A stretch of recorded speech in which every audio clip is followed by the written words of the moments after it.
मुफ्ती कल्याणवी साहब यहाँ पर तशरीफ़ फरमाएं। मुफ्ती साहब, हम आज बात कर रहे हैं लैलतुल जायज़ा की भी और आज की इस्ताक रात की भी।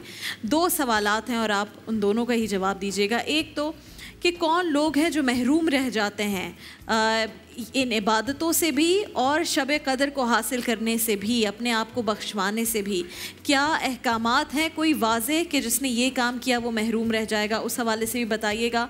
और लोग ये सोचते हैं, और आज चूँकि आखिरी ताक रात है, लोग ये पूछते हैं कि हमें कैसे पता चले कि हमें ये रात और इसकी इबादत नसीब हुई भी है या नहीं। तो इसका क्या जवाब है? बिस्मिल्लाहिर्रहमानिर्रहीम, नहमदुहु व नसल्ली अला रसूलिल करीम।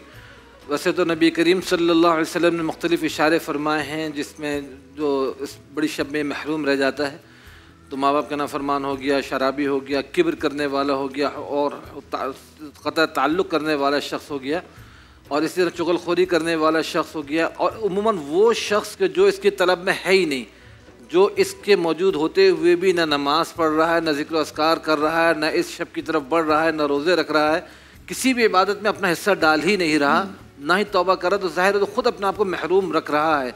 अल्लाह की तरफ से तो ऐलान हो रहा है लेकिन ख़ुद अपने आप को महरूम रख रहा है, तो वो शख्स फिर ज़ाहिर है कि उससे बड़ा महरूम कोई नहीं है। तो ये जो चंद घड़ियाँ बाकी हैं लैलतुल जायज़ा, इसके अंदर भी जैसे मैंने पहले कहा था कि इन्नमल अमालु बिल ख़वातीम, ख़ात्मे पर दारो मदार होता है अमाल का। अगर एंडिंग हमारी अच्छी हो जाए और हम अपना अख्तिताम किसी भी चीज़ का अच्छा कर लें, नादिम हो जाएँ, तौबा कर लें, तो ज़रूर अल्लाह पाक हम पर मुतवज्जो होंगे। और लैलतुल जायज़ा वो इनाम की रात, साहबे किराम रिज़वानुल्लाह अलैहिम अजमईन ने दरियाफ़्त फरमाया कि क्या ये वो शब कद्र है? आपने फरमाया नहीं, शब कद्र तो अपनी जगह है। ये जब मज़दूर अपनी मज़दूरी पूरी कर लेता है तो उसकी उजरत देने का वक्त आ जाता है, उजरत लेने का वक्त। हाँ, अब उसको उजरत बढ़ेगी। और फिर चांद रात जब होती है तो फरिश्ते हर गली के नुक्कड़ पे खड़े हो जाते हैं और आने वाले से जो ईद की नमाज़ के लिए आते हैं उनसे मुसाफा करते हैं, उनको मरहबा कहते हैं, उनको खुशखबरी सुनाते हैं। और जब वो ईद की नमाज़ पढ़ के जाते हैं तो सब अल्लाह पाक कहते हैं मेरी इज़्ज़त की कसम, मेरे जलाल की कसम, मेरी हैबत की कसम, तुम फरिश्तों सब गवाह रहो, आज ये सब के सब बख्शे बख्शा अपने घरों की तरफ जा रहे हैं। तो अल्लाह पाक राजी खुश हो जाते हैं।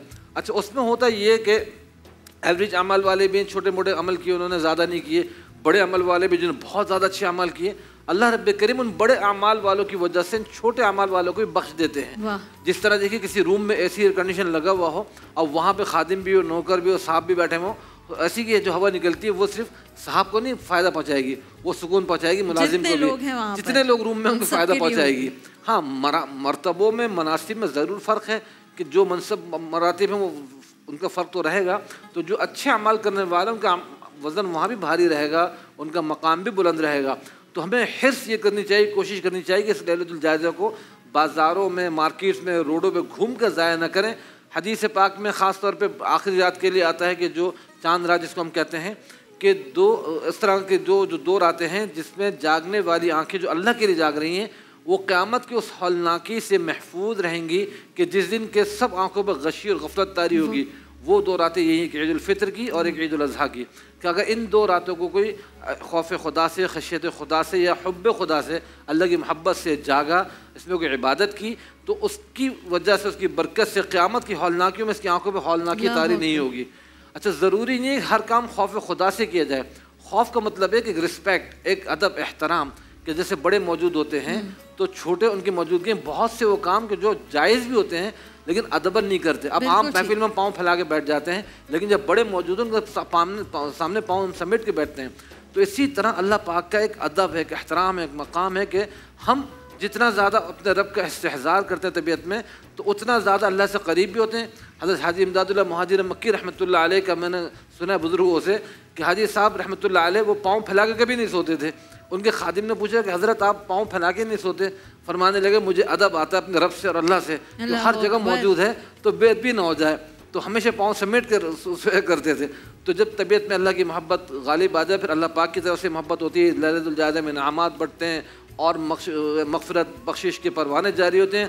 उसमें हम जैसे कोता अमल, कम अमल लोगों की भी बख्शिश के परवाने जारी हो जाते हैं। और ख़ास तौर पे आखिरी लम्हात जो चल रहे हैं, अल्लाहुम्मा अजिरनी मिनन नार का हम विर्द रखें कि अल्लाह हमें दोज़ख से बचा लें, और इस तरह जो दुआ होती है जन्नत में दाखिल फरमा दे, जो जन्नत में दाखिल हो गया तो बस वो कामयाब हो गया। मुफ्ती साहब मुझे ये भी बताइए कि ये भी एक मिसअंडरस्टैंडिंग भी है और लोगों का इस पर सवाल भी बहुत होता है कि क्या सिर्फ ज़िंदगी में किसी भी मुसलमान को एक मर्तबा ही शब कदर नसीब होती है, या अगर उसकी जुस्तजू में रहें तो हर साल हर माह मुबारक में आपको शब कदर नसीब हो सकती है? बाज़ खुश नसीब तो ऐसे होते हैं उनकी कभी ज़िंदगी में बालिग होने से लेकर वफ़ात तक कोई शब कदर उनसे फौत नहीं होती, ज़ाहिर नहीं होती। और अहलुल्लाह में तो कसीर जमात ऐसी हुई है कि जिन्होंने हर शब को शब कदर बना दिया कि वो हर रात ही ऐसे गुजारते हैं कि उसमें कोई इबादत फौत ना हो, तो उसकी बरकत से उनको शब कदर मिलती ही मिलती है। तो शब कदर ज़रूरी नहीं ज़िंदगी में एक ही मरतबा मिले, बार बार भी मिल सकती है। तलाश जारी रखनी चाहिए इसकी और कदर करनी चाहिए। और इसमें ये बात भी जहन में रहे कि अगर थकन का गलबा ज़्यादा हो तो ज़रूरी नहीं पूरी रात ही जागा जाए। अगर थोड़े से हिस्सा जाग के इबादत कर ली जाए, कुरान करीम पढ़ लिया जाए, सलात तस्बीह पढ़ ली जाए, कोई ज़िक्र अस्कार कर ली जाए, और फजर की नमाज़ वक्त पे पढ़ ली जाए, जमात से पढ़ ली जाए, इशा की नमाज़ वक्त पे जमात से पढ़ ली जाए, तो पूरी रात इबादत का सवाब मिल जाता है। इस उम्मत को एक बेनिफिट ये मिला है कि छोटी सी कोशिश करके दिखा दो, बाकी उसको बड़ा करना और फैलाना वो अल्लाह पाक फरमाते हैं हमारा काम है। खुलूस से अगर फरमाया एक खजूर भी दे दोगे तो उसका फिर औहद से बड़ा कर देना अल्लाह का काम है।